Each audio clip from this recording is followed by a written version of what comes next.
नमस्कार और the deep dive में आपका स्वागत है। आज हम एक बहुत ही दिलचस्प किताब पर बात करने वाले हैं, एडवर्ड ओ विल्सन की बायोफिलिया। ये किताब हमारे और प्रकृति के बीच के उस गहरे, शायद अनकहे रिश्ते की पड़ताल करती है। हाँ, एक ऐसा रिश्ता जिसे हम अक्सर रोजमर्रा की जिंदगी में शायद भूल जाते हैं। बिल्कुल। तो हमारे पास विल्सन की इस किताब के कई अहम हिस्से हैं। इसमें सूरीनाम के जंगलों के उनके अनुभव हैं, चींटियों जैसे छोटे जीवों पर उनका गहरा काम है, और हाँ, प्रकृति संरक्षण पर उनके बड़े पक्के वैज्ञानिक तर्क भी हैं और थोड़ी दार्शनिक सोच भी। सही कहा। और विल्सन ने एक शब्द दिया है जो आज की चर्चा का केंद्र है, बायोफिलिया। उनका कहना है कि ये जीवन और जो भी चीजें जीवित हैं उनकी तरफ ध्यान देने की हमारी एक अंदरूनी जन्मजात सी प्रवृत्ति है। तो क्या वाकई हम इंसानों का प्रकृति से ऐसा कोई स्वाभाविक गहरा कनेक्शन है? चलिए आज इसी को समझने की कोशिश करते हैं विल्सन के नजरिए से। बिल्कुल, और ये समझना जरूरी है कि विल्सन के लिए ये सिर्फ, आप कह सकते हैं, पेड़ पौधों या जानवरों के लिए एक लाइकिंग या पसंदगी नहीं है। उनका तर्क इससे कहीं ज्यादा गहरा है। वो मानते हैं कि जुड़ाव हमारे दिमागी विकास के लिए, हमारी पहचान के लिए और शायद हमारे वजूद के लिए ही बुनियादी तौर पर जरूरी है।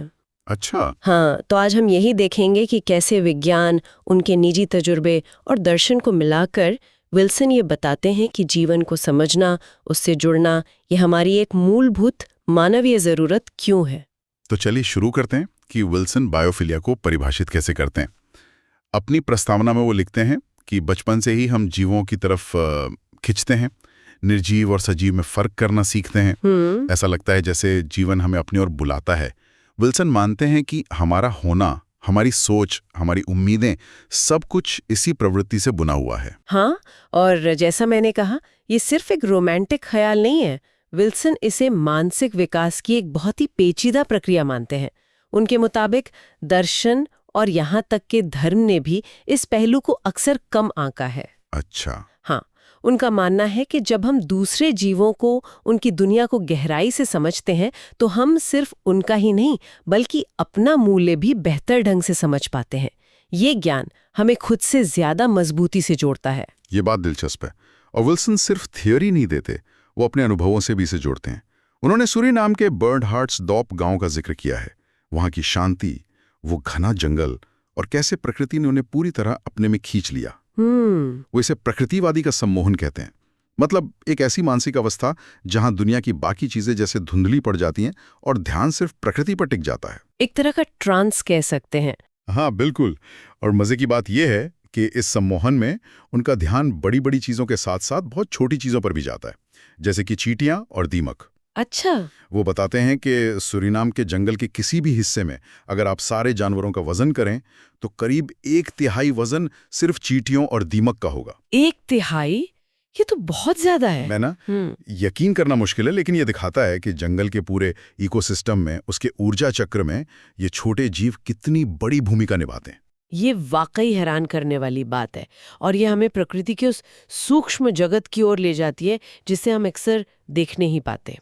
विल्सन हमें याद दिलाते हैं कि एक मुट्ठी मिट्टी में लाखों अनदेखे जीव हो सकते हैं। लाखों? हाँ, लाखों। हर पल अनगिनत मर रहे हैं, पैदा हो रहे हैं, और इसी अनदेखी दुनिया में सहविकास मतलब कोएवोल्यूशन के अद्भुत नमूने मिलते हैं। जैसे वो 3 पंजों वाले स्लॉथ और उसके फर में रहने वाला एक खास किस्म के पतंगे का रिश्ता। स्लॉथ के बालों में पतंगे? ये कैसा रिश्ता? ये तो बड़ा अजीब है। हाँ, है ना अजीब? ये बहुत अनोखा है। देखिए, ये पतंगे स्लॉथ के बालों में ही अपनी पूरी जिंदगी गुजार देते हैं, लेकिन जब स्लॉथ हफ्ते में करीब 1 बार पेड़ से उतरकर जमीन पर मल त्याग करता है, बस तभी मादा पतंगे उसके ताजे मल पर अंडे देती हैं। अच्छा। हाँ, लार्वा उसी मल में पनपते हैं, बड़े होते हैं और फिर उड़कर किसी नए स्लॉथ की तलाश करते हैं ताकि उसके बालों में रह सकें। कमाल है। मतलब पूरी तरह एक दूसरे पर निर्भर। बिल्कुल। ये दिखाता है कि कैसे 2 प्रजातियां लाखों सालों में एक दूसरे पर पूरी तरह निर्भर होकर विकसित हुई हैं। और यही सूक्ष्म जीवन हमें पारिस्थितिकी तंत्र की जटिलता भी समझाता है। विल्सन कहते हैं कि जंगल से सिर्फ एक पेड़ हटा देने के नतीजे भी आप सोच नहीं सकते कितने अप्रत्याशित हो सकते हैं। सिर्फ एक पेड़ से? हाँ, सोचिए, उस पेड़ पर निर्भर रहने वाले परागण करने वाले कीट होंगे, उसके पत्ते खाने वाले कीड़े होंगे, उसकी लकड़ी में रहने वाले जीव होंगे, और शायद उन पर निर्भर रहने वाले चमगादड़ या पक्षी, ये सब गायब हो सकते हैं। ये हमें बताता है कि प्रकृति में सब कुछ कितनी बारीकी से, मतलब कितनी इंट्रिकेसी से जुड़ा है। एक छोटा सा बदलाव भी पूरे सिस्टम में लहरें पैदा कर सकता है, जिसका अंदाजा लगाना मुश्किल है। इस जटिलता का एक और जबरदस्त उदाहरण विल्सन लीफ कटर चींटियों में देखते हैं, एटासेफलोटिस। वो इसे सुपर ऑर्गेनिज्म कहते हैं, मतलब एक महाजीव। Super organism? हाँ, और उनका वर्णन पढ़कर तो ऐसा लगता है जैसे कोई साइंस फिक्शन फिल्म चल रही हो। वो बताते हैं कि कैसे इन चींटियों का घोंसला जमीन के नीचे एक शहर जैसा होता है। रात में हजारों चींटियां पत्तियां काटने निकलती हैं। हजारों? और मीलों लंबी कतारों में ऐसे चलती हैं मानो कोई अनुशासित फौज हो। इनकी क्षमताएं भी कमाल की हैं। हाँ, विल्सन हिसाब लगाते हैं कि अगर इन चींटियों को इंसानी आकार का कर दिया जाए तो उनकी रफ्तार और वजन उठाने की क्षमता किसी ओलंपिक एथलीट से कम नहीं होगी। बाप रे। और उनका नेविगेशन सिस्टम, वो एक खास केमिकल, नाम तो बड़ा मुश्किल है उसका, मिथाइल 4-मिथाइल पाइरोल 2 कार्बोक्सिलेट। हाँ, एमिकल ट्रेल। हाँ, वो अपने डंक से जमीन पर छोड़ दी जाती हैं, जिससे एक अदृश्य रास्ता बन जाता है। ये उनके लिए जीपीएस की तरह काम करता है। ये वाकई एक अविश्वसनीय रूप से जटिल समाज है। इन चींटियों में उनके साइज के हिसाब से काम बटा होता है।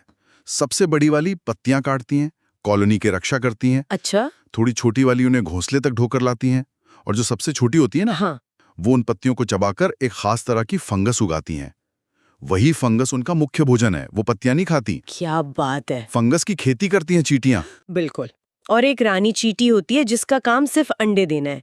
पूरी कॉलोनी एक जीव की तरह काम करती है। लेकिन सबसे दिलचस्प बात, इसका कोई एक बॉस या कंट्रोल सेंटर नहीं होता। अच्छा?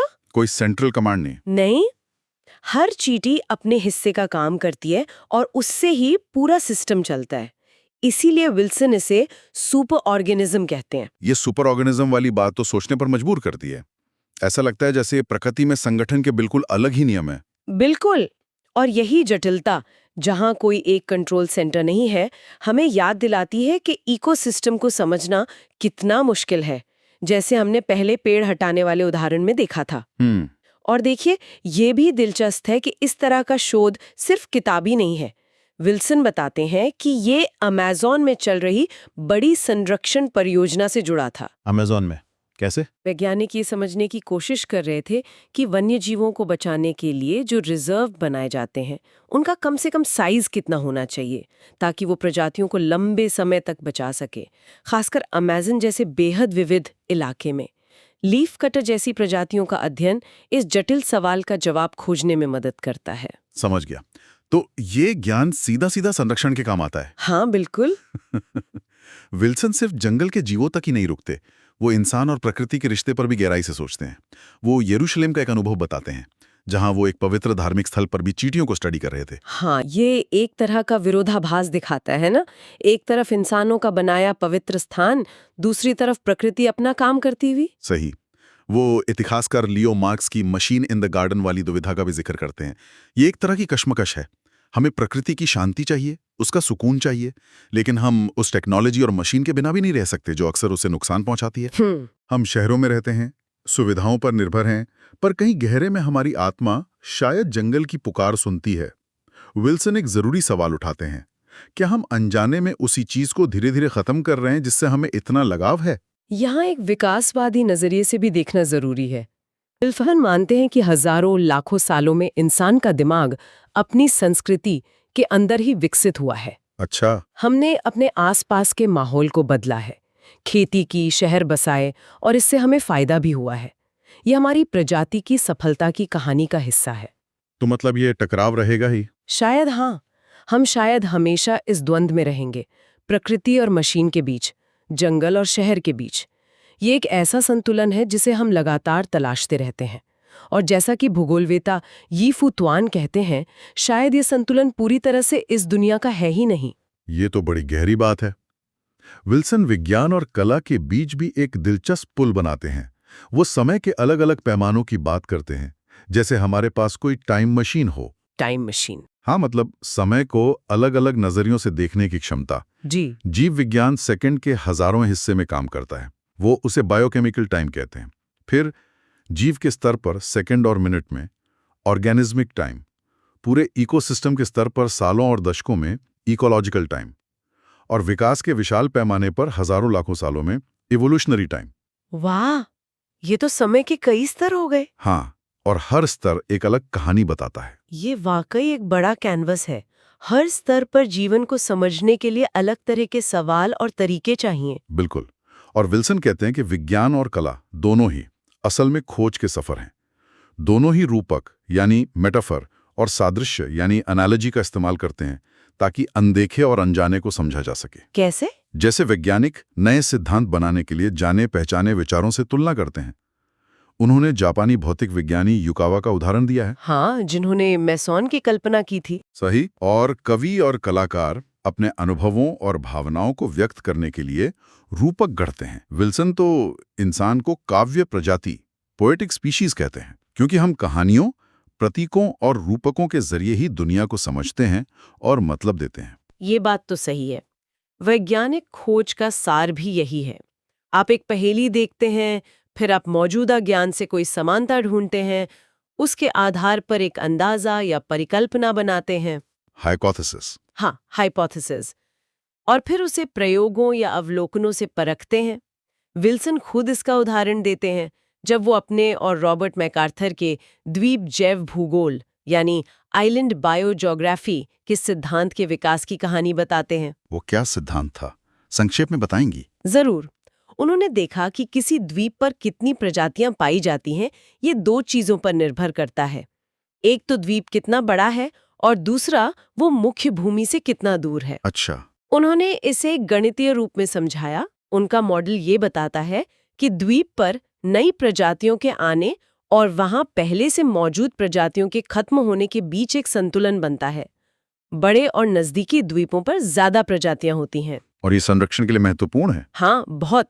ये सिद्धांत बाद में संरक्षण जीव विज्ञान यानी कॉन्जर्वेशन बायोलॉजी के लिए बहुत महत्वपूर्ण साबित हुआ, क्योंकि ये समझने में मदद करता है कि संरक्षित क्षेत्र कितने बड़े होने चाहिए या उन्हें आपस में कैसे जोड़ा जाना चाहिए। समझ गया। और कला का मकसद क्या है विल्सन के अनुसार? विल्सन कहते हैं कि कला सिर्फ सुंदर नहीं होती, वो असर पैदा करती है। वो कलाकार के नजरिए को सामने लाती है और हम सब में जो साझा भावनाएं हैं उन्हें और साफ और गहरा बनाती है। कला भाषाओं और संस्कृतियों की दीवारें गिरा सकती है। वो मैक्सिकन कवि ऑक्टेवियो पाज की एक कविता का उदाहरण देते हैं, जो गरीबी और मुश्किलों के बीच भी कल्पना की उड़ान और सुंदरता को देखने की मानवीय क्षमता को दिखाती है। कला हमें जोड़ती है, हमें इंसान बनाती है। बहुत खूब। विल्सन एक और बहुत है गहरे, शायद आदिम मानवीय अनुभवों की तरफ हमारा ध्यान खींचते हैं। सांपों के प्रति हमारा अजीब सा रिश्ता, जिसमें डर भी है और एक तरह का खिंचाव भी। हाँ, ये बहुत आम अनुभव है। वो बताते हैं कि कैसे सांप अक्सर सपनों में आते हैं, एक शक्तिशाली और रहस्यमयी प्रतीक बनकर। वो अपने एक ऐसे ही सपने का जिक्र करते हैं जिसमें एक विशाल दैवीय शक्तियों वाला सांप प्रकट होता है, जो जीवन देने वाला भी है और जान लेने वाला भी। हाँ, ये तो कई संस्कृतियों में मिलता है। हाँ, और ये सिर्फ सपनों की बात नहीं है। वो अपने बचपन का एक अनुभव याद करते हैं जब वो फ्लोरिडा में पले बड़े थे, जहाँ सांप बहुत आम थे। अच्छा। वो बताते हैं कि कैसे एक बार खेलते हुए उनका सामना एक बहुत बड़े और जहरीले वाटर मोकासिन सांप से हुआ और वो बाल बाल बचे। हो। उस घटना ने उनके मन पर सांप को लेकर एक अमिट छाप छोड़ी। यहाँ विकासवादी मनोविज्ञान की झलक मिलती है।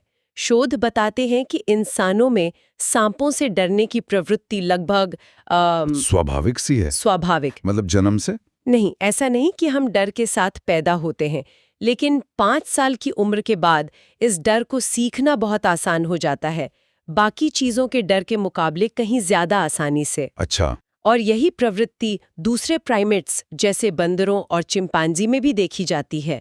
जब उन्हें कोई खतरनाक सांप दिखता है तो वो खास तरह की चेतावनी की आवाजें निकालते हैं। लेकिन क्या इसका कोई सबूत है कि ये डर सीखा हुआ नहीं बल्कि अंदरूनी तौर पर है? एक दिलचस्प सबूत मेडागास्कर के लीमर से मिलता है। मेडागास्कर? हाँ, मेडागास्कर में जहरीले सांप नहीं पाए जाते और वहां के लीमर में सांपों के प्रति वैसा डर नहीं देखा जाता जैसा अफ्रीका या एशिया के बंदरों में होता है। अरे वाह! इससे लगता है कि जिन जगहों पर इंसान और उसके पूर्वज जहरीले सांपों के साथ लाखों साल तक रहे हैं, वहां उनसे सावधान रहने की प्रवृत्ति का विकास हुआ। ये हमारे बचने के लिए जरूरी रहा होगा। ये तो बड़ा तार्किक लगता है। हाँ, और यही गहरा अंदरूनी डर और खिंचाव फिर दुनिया भर की संस्कृतियों में अलग अलग रूप लेता है। विल्सन मानव विज्ञानी बालाजी मुंडकुर की शोध का हवाला देते हैं। वो बताते हैं कि कैसे सांप का प्रतीक प्राचीन हड़प्पा सभ्यता से लेकर मिस्र, एज़टेक, ग्रीक मिथकों और यहूदी ईसाई परंपराओं तक में एक महत्वपूर्ण भूमिका निभाता है। हर जगह। हाँ, लगभग हर बड़ी सभ्यता में कभी ज्ञान का प्रतीक, कभी बुराई का, कभी जीवन और मृत्यु के चक्र का। ये बायोफिलिया का एक बहुत शक्तिशाली उदाहरण है। कैसे एक गहरी जैविक प्रवृत्ति हमारी संस्कृति, कला और धर्म का हिस्सा बन जाती है। इस सांपों वाला उदाहरण वाकई सोचने पर मजबूर करता है। विल्सन एक और दिलचस्प सवाल उठाते हैं, क्या इंसानों का भी कोई पसंदीदा प्राकृतिक आवास होता है? जैसे जानवर चुनते हैं। हाँ, जैसे जानवर खाने, छिपने, बच्चे पालने के लिए खास तरह की जगह चुनते हैं, क्या इंसानों के मन में भी किसी खास तरह के लैंडस्केप के लिए झुकाव होता है? अच्छा सवाल है। वो सवाना परिकल्पना यानी सवाना हाइपोथेसिस का जिक्र करते हैं। ये परिकल्पना जिसे गॉर्डन ओरियंस, ईफू तुआन और रेने डुबोज जैसे विद्वानों ने आगे बढ़ाया, कहती है कि इंसान स्वाभाविक रूप से उन नज़ारों की तरफ आकर्षित होता है जो पूर्वी अफ्रीका के सवाना मैदानों जैसे दिखते हैं। सवाना जैसे मतलब खुले घास के मैदान जिनमें कहीं कहीं पेड़ हों, थोड़ी ऊंची जगह जहां से दूर तक नजर जाए और पास में पानी का कोई स्रोत हो। और ऐसा क्यों माना जाता है? क्योंकि हमारे मानव पूर्वजों ने लाखों साल ऐसे ही माहौल में बिताए। अच्छा, तो ये हमारे विकास से जुड़ा है? हाँ, परिकल्पना तो यही कहती है। और इस परिकल्पना के समर्थन में क्या तर्क दिए जाते हैं? विल्सन इशारा करते हैं कि दुनिया भर में बगीचों और पार्कों को अक्सर इसी तरह डिजाइन किया जाता है। अमीर लोग अक्सर अपने घर ऐसी जगह बनाना पसंद करते हैं जहां ऊंचाई हो और पानी का नजारा दिखे। लैंडस्केप पेंटिंग्स में भी अक्सर ऐसे ही दृश्य दिखाए जाते हैं। हाँ, ये बात तो है। यहां तक कि जापान के ज़ेन गार्डन जैसे बहुत ही स्टाइलाइज्ड बगीचे भी खुलेपन, पानी, स्ट्रेटेजिकली रखे गए पत्थरों और पेड़ों पर जोर देते हैं। तो शायद ये सिर्फ अच्छा लगना नहीं है, हो सकता है ये पसंद हमारी विकासवादी विरासत से जुड़ी हो। हाँ, शायद। तो अगर हमारा मन खास तरह के नज़ारों की तरफ खिंचता है तो इसका हमारे ग्रह को बचाने की कोशिशों से क्या लेना देना है? यहीं पर संरक्षण का नीतिशास्त्र यानी कॉन्जर्वेशन एथिक अहम हो जाता है और ये विल्सन के लेखन का एक केंद्रीय विषय है। हाँ, और विल्सन इसे बहुत गंभीरता से लेते हैं। वो प्रजातियों के विलुप्त होने की भयानक रफ्तार पर चिंता जताते हैं। वो लिखते हैं कि 1980 के दशक की शुरुआत में अनुमान था कि हर साल करीब 1000 प्रजातियां खत्म हो रही हैं। हर साल 1000? हाँ, और ये दर 1990 के दशक तक बढ़कर 10,000 प्रतिवर्ष तक पहुंच सकती है, ऐसा उनका अनुमान था। ये सिर्फ कुछ जानवरों या पौधों का गायब होना नहीं है, ये पृथ्वी की जेनेटिक और जैविक विविधता का हमेशा के लिए मिट जाना है। ये तो बहुत डरावना है। वो संरक्षण के उन आम तर्कों का भी जिक्र करते हैं जो हम अक्सर सुनते हैं, जिन्हें वो सतही तर्क कहते हैं। सतही तर्क जैसे हमें प्रकृति को इसलिए बचाना चाहिए क्योंकि इससे हमें फायदा होता है, नई दवाइयां मिल सकती हैं। हाँ, जैसे वो रोजी पेरिविंकल से कैंसर की दवा मिली थी। बिल्कुल। या अज्ञात पौधों से नए तरह के भोजन या औद्योगिक उत्पाद मिल सकते हैं, जैसे विंग्ड बीन, वैक्स गॉड या बबूसा पाम। या फिर जो इकोसिस्टम सर्विसेज हमें मिलती हैं, साफ हवा, पानी। जेनेटिक संसाधनों का तर्क भी इसी श्रेणी में आता है। हर प्रजाति अपने आप में एक अनोखी जेनेटिक लाइब्रेरी है। आज जब हम जीन इंजीनियरिंग के जरिए फसलों को बेहतर बना सकते हैं या नई दवाइयां बना सकते हैं, तो इन जीनों का मूल्य अनगिनत हो सकता है। विल्सन मेक्सिको में खोजे गए एक जंगली मक्के का उदाहरण देते हैं, जिया डिप्लोपेरेनिस। हाँ, मैंने पढ़ा था वो 12 है। हाँ, पेरेनियल। उसे हर साल बोने की जरूरत नहीं पड़ती। अगर इसके इस गुण को आधुनिक मक्के में डाला जा सके तो खेती में क्रांति आ सकती है। और ये दुर्लभ प्रजाति भी जब खोजी गई तो विलुप्त होने की कगार पर थी। लेकिन विल्सन कहते हैं कि ये सारे तर्क चाहे कितने भी जरूरी क्यों ना हो, ये काफी नहीं है। हाँ, ये हमें उस स्तर तक नहीं ले जाते जहां प्रकृति का संरक्षण हमारे लिए एक नैतिक जिम्मेदारी बन जाए, एक अंदरूनी आवाज। ये तर्क उपयोगिता पर आधारित है। बिल्कुल। विल्सन का मानना है कि एक सच्ची और स्थायी संरक्षण नैतिकता के लिए हमें अपनी प्रेरणा के गहरे स्रोतों को खोजना होगा। और वो स्रोत है बायोफिलिया, जीवन के प्रति हमारा सहज लगाव। अच्छा। वो किनशिप यानी रिश्तेदारी के तर्क की बात करते हैं। वो कांजी नाम के एक पिग्मी चिंपांजी के साथ अपने अनुभव का वर्णन करते हैं जो भाषा के प्रतीक सीख सकता था। विल्सन हमें याद दिलाते हैं कि हमारे और चिंपैंजी के डीएनए में 99% समानता है। 99%? हाँ, हम सचमुच उनके करीबी रिश्तेदार हैं। तो क्या हमारा उनके प्रति कोई कर्तव्य नहीं बनता? ये तो सोचने वाली बात है। तो फिर एक गहरी, स्थायी नैतिकता कैसे बनेगी? विल्सन का मानना है कि ये सिर्फ नियमों या कानूनों से नहीं बन सकती, ना ही सिर्फ आर्थिक फायदों के आधार पर।